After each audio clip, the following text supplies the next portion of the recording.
राजे, खुश खबर आहे. शाहिस्ता खान पुरंदर किल्ल्यास बगल देऊन पुण्याच्या दिशेनं निघालाय. पुण्यात पोहोचलाही? त्यानं पुरंदर घ्यायला थांबलं पाहिजे होतं राजे. नाही बांधत. हा शास्ता खान हुशार आणि धोरणी आहे. पुरंदराला मोर्चे लावणं म्हणजे अवघड काम, आणि शास्ता खान अवघड काम करणाऱ्यातला नाही. उंटावरून शेळ्या हाकणारा आहे तो. हे तर एकूणच त्याच्या स्वराज्यात येण्याच्या पद्धतीवरून दिसतंय. हो, अगदी लेझिम खेळत यावं तसा आलाय निवांत. शास्ता खानाच्या या निवांतपणामुळे राजगडावरचं संकट मात्र टळलं. खरंय राजे, तीच काळजी लागून राहिली होती. माझी एक काळजी मिटली की दुसरी काळजी समोर असतेच. दुसरी काळजी कोणती राजा?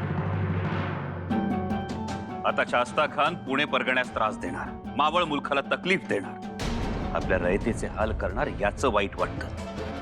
अहो, लाखाभराची फौज आहे, लाखाभराची. शिवाय हजारो हत्ती, घोडे, उंट, बैल, त्यांच्यासाठीचा रोजचा चारा मुरा, फौजेचं दाना पाणी, हे सगळं तो आपल्या माणसांकडूनच ओरबाडून घेणार. ते तर आता दैवानं आलंच राजे. शिवाय अन्याय अत्याचार होणार ते वेगळंच. आता कुठं घडी बसली होती तोपर्यंत लवकरात लवकर काही ना काही मार्ग काढायलाच पाहिजे. पुण्यात शास्ता खानाची छावणी कुठे आहे? राजे, आंबीलोडा, तांबडी जोगेश्वरी आणि गावठाण. आणि शामियाना कुठे त्याचा? शामियाना कुठला राजे? अहो, तो तर लाल महालात उतरलाय. लाल महालात? ज्या लाल महालात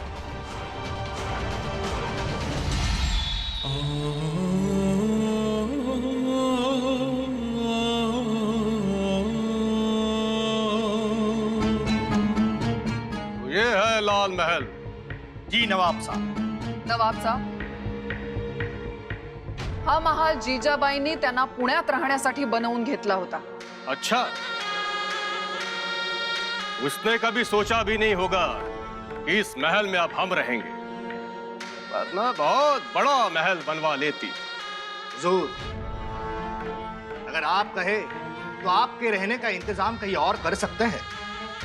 हम इसी लाल महल में रहेंगे और इस लाल महल को हरे में तब्दील करेंगे. जी हुजूर. और उंगली उठाकर जीजाबाई से कहेंगे कि देखो, जो महल तुमने अपने लिए बनाया है वो आज हमारा है.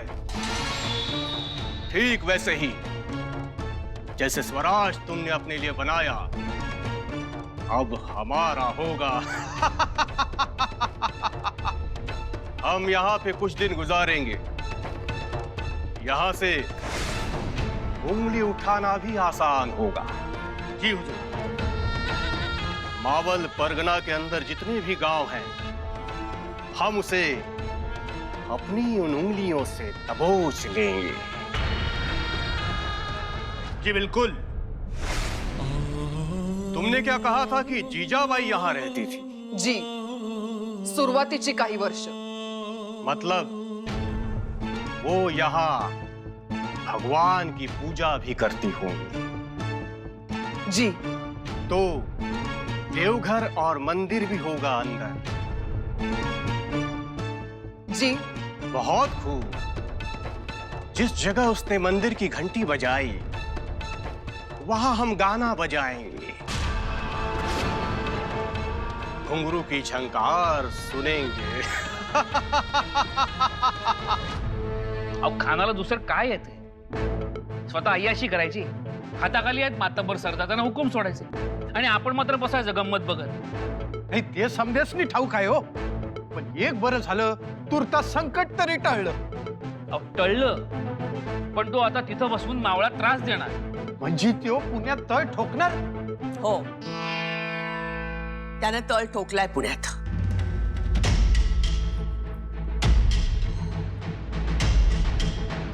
आणि वाईट गोष्ट म्हणजे आपल्या लाल महालात त्यानं मुक्काम केलाय.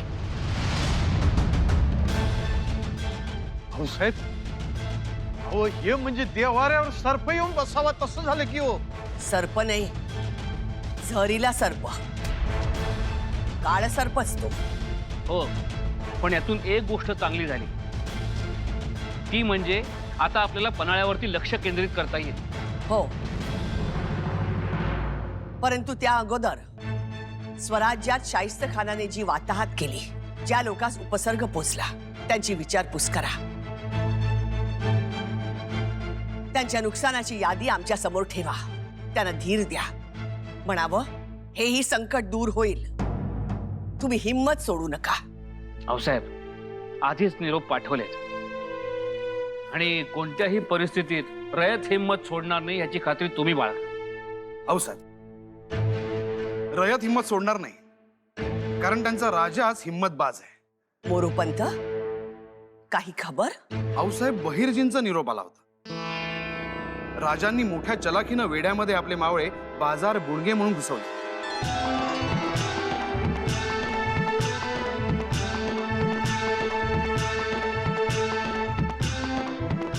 शाबास.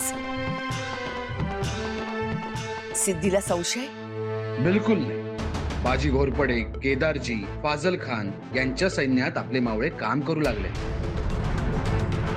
त्यामुळे राजांशी संवाद साधता येईल. काहीतरी डाव असणार राजेंचा. त्याशिवाय ते मावळ्यांना आत घुसवण्याची जोखीम घेणार नाहीत, एवढं खरं.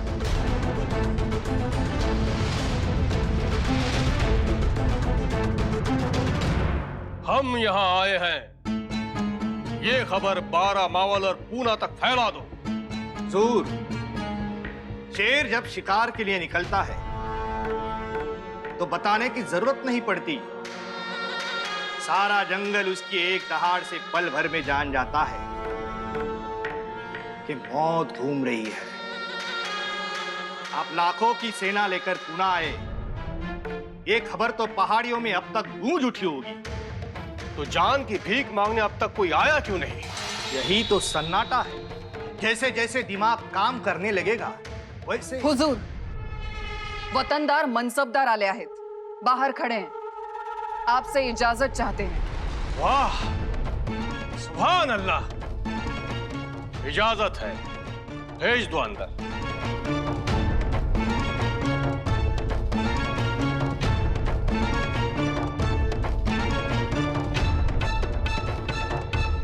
मी सर्जेराव गाडगे. मी कमळोजीराव.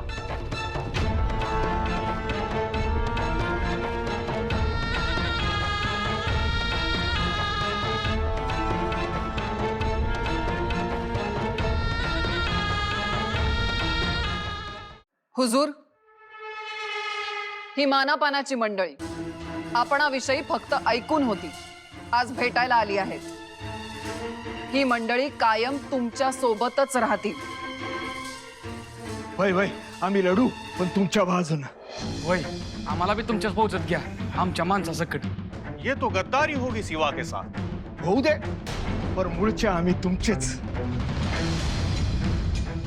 ठीक है, आज से आप हमारे साथ.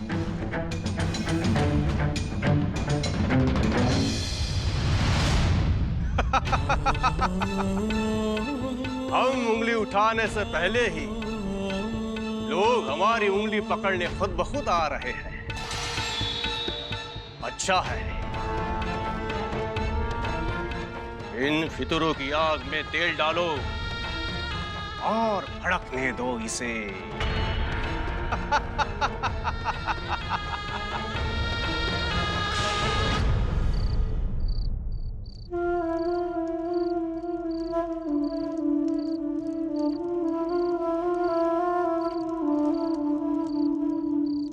अरे भाई डालो डालो और डालो तेल. बस इतना ही, तेल खत्म होने जा रहा है. अरे छावनी में बहुत सारा तेल है, भाई खान से मंगाओ जाओ. भाई खान ने तेल कम डालने बोला है. परसों तक मीरत से तेल की हंडियां आने वाली है, तब जलाएंगे धनाधन. शुक्रिया.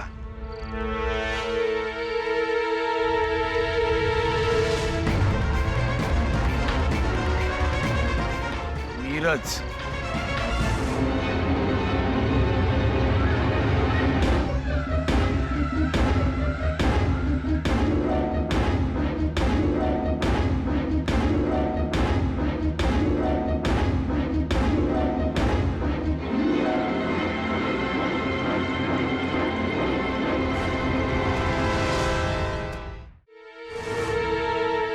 सोयरा,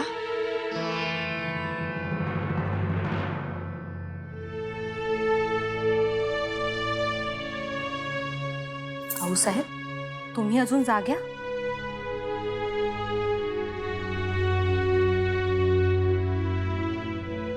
राजेंची सुखरूप सुटका होईपर्यंत आम्हास निश्चिंत झोप काही लागायची नाही. हो, पण बघितलं नाहीत आणि कसं कळलं आम्ही आलोय ते? ओळखता येतं, सवयीचा भाग असतो आणि मायेचाही. सोयराबाई, का आलात? काही हवं होतं का? आऊसाहेब, एवढ्या रात्री तुम्हाला त्रास द्यायचा नव्हता, परंतु बहिर्जी नाईकांचा निरोप आलाय.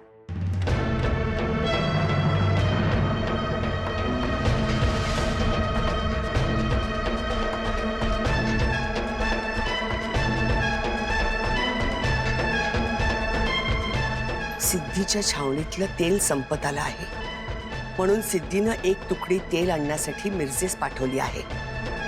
परंतु एवढ्या तातडीने निरोप का पाठवला? म्हणजे काही समजलं नाही. छावणीवरचं तेल संपलं तर काय होईल?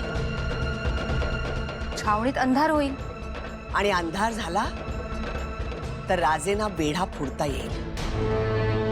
हो, आणि तेल पोचलं तर छावणीत पुन्हा मशाली आणि पलिते पेटतील. म्हणूनच मिरजेहून तेल घेऊन निघालेली तुकडी तेलासह सिद्धीच्या छावणीत पोचता कामा नये. सोयराबाई, मातब्बरांना सदरेवर येण्याचा निरोप पाठवा ताबडतोब. जी. हे जर घडून आलं तर सिद्धीच्या मगरुरीला चांगली फोडणी मिळेल, ती सुद्धा बिनतेलाची. सूद बिना तेल के कैसे चलेगा? क्या हुआ? तेल का कौन गया है तेल लाने? हुजूर, भाई खान का भांजा गया है, अब तक तो पहुंच गए होंगे मिरज. कितनी फौज लेकर गया है? 100-200 हथियारबंद हशम भेजे हैं. बस इतने ही? जी हुजूर. क्यों? हमारे पास कमी है सैनिकों की? नहीं हुजूर, फिर क्यों नहीं ज्यादा भेजे? वो तेल ही तो लाना था, तो इतनी फौज का क्या काम? दिमाग ठिकाने पर है तुम्हारा? सिर्फ 100-200 की फौज? अरे तेल की कीमत कम हो, लेकिन पहरे के लिए बहुत जरूरी है तेल. उसकी हिफाजत करना सीखो.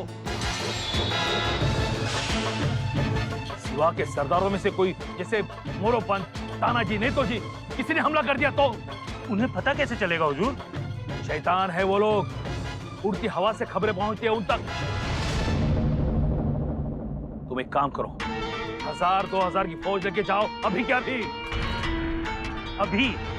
हाँ अभी. अगर ये तेल बर्बाद हो गया तो अपनी इतने महीनों की मेहनत मिट्टी में मिल जाएगी. जाओ.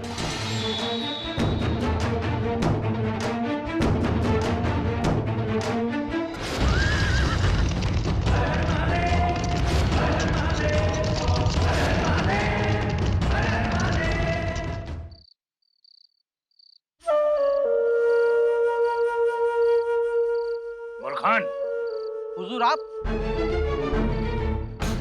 कोई शक को शुबा, कोई शिकायत? नहीं हुजूर, बिल्कुल नहीं. लेकिन हमें खबर मिली है, कुछ मराठा सरदार हमारे तेल को बर्बाद करना चाहते हैं.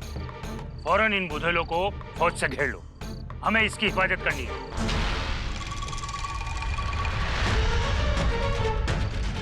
गनीम सावध झालाय. हीच वेळ. एकदा का त्यांनी वेढा घातला की आपला बेत सफल होणार नाही. मिरजेहून खबर? नाही अजून, परंतु येईल. कधी येणार? आमचा जीव उतावीळ झालाय. हर हर हर. दुश्मन हमला कर रहा है. होशियार. आपण रवाना केलेली तुकडी मिरजेला पोहोचली आहे.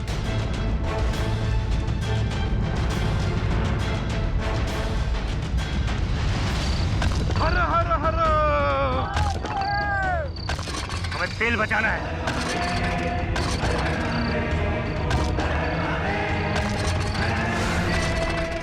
कान्होजीराव, मिरजेत काय घडतंय याची खबर आम्हास हवी. खबर येईल आणि ती बी आपल्या मनासारखीच येईल.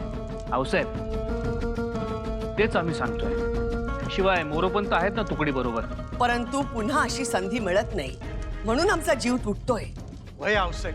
म्हणजे बघा, मिरजेहून तेलाचे रांजण निघाले, ते आपल्या फौजेनं फोडले, बुधल्यांची नासधूस झाली, तर पन्हाळ्याच्या पायथ्याशी अंधार होईल आणि राजेंना सहज वेढा फोडता येईल. जी साहेब. आमचं म्हणणं एवढंच आहे, अशी संधी मिळत नाही आणि मिळालेल्या संधीचं सोनं करणं हे आपलं काम आहे. हर हर हर हर हर हर.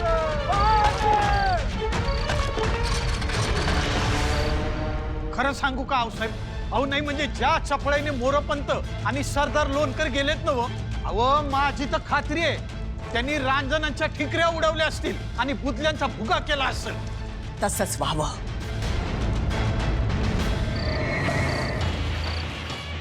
या ऊपर वाले, अब मैं क्या करूं? हर हर हर. सामने आओ, मैं कहता हूं सामने आओ. तेलाचा शेवटचा थेंब देखील राहायला नको. चला गड्यांनो, मारा.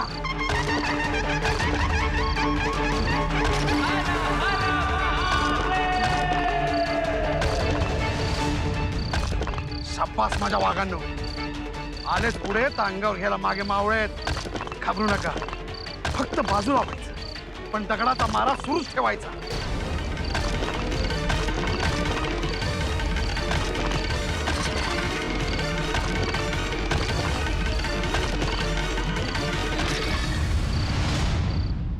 साहेब, आपण जो दूरदृष्टीने निर्णय घेतलाय त्यामुळे आपल्याला अर्धयश मिळाल्यासारखंच आहे. तो सिद्धी अंधारात चाचपडत असणार. चाचपडलाच पाहिजे. एकदा का पन्हाळ्याच्या पायथ्याशी काळोख झाला की राजगडाचा माथा लाखो दिव्यांनी उजळलाच म्हणून समजा.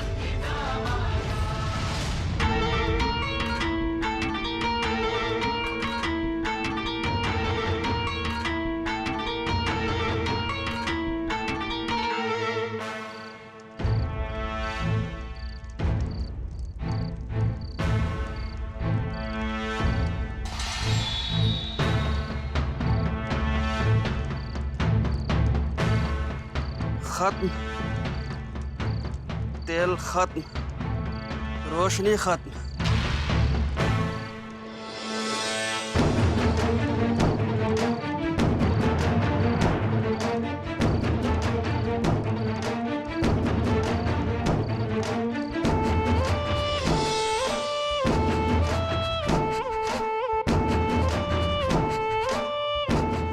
हुजूर, हुजूर, और तेल खत्म, रोशनी खत्म. अब क्या करें हुजूर? ऊपर वाले, कभी भी अंधेरा हो सकता है. हुजूर, अहो एवढी मोठी पायथ्याची पसरलेली छावणी आणि तेलाचं एक थेंब नाही, एक दिवा जितता नाही का मशाल जितती नाही. हुजूर, आता तुम्हीच सांगा काय करायचं. कितनी बड़ी फौज, ये बीतने वाली रात और ऊपर से ये डरावना अंधेरा, क्या करे कुछ समझ नहीं आ रहा है.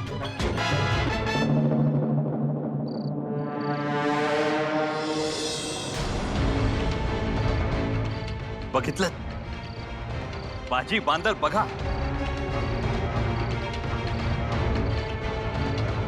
बघा, सिद्धीच्या छावणीत अंधार झाला, पन्हाळ्याच्या पायथ्याशी काळोख दाटला. राजे, सिद्धीच्या छावणीतले तेलाचे साठेच संपलेत. सिद्धीच्या अकलेचे रांजण बुधले रिकामे झाले, तसेच तेलाचे रांजण बुधलेही रिकामे झाले. आता या अंधाराचा आपण पुरेपूर फायदा करून घेऊ. राजा, तुम्ही फक्त आदेश द्या. या अंधारातून सिद्धीच काय, पण अवघी आदिलशाही सावरता कामा नये. आपल्याला हव्या त्या उजेडाकडे जाण्यासाठी हा सिद्धीच्या छावणीतला अंधारच सोबत करेल. हर हर हर महादेव.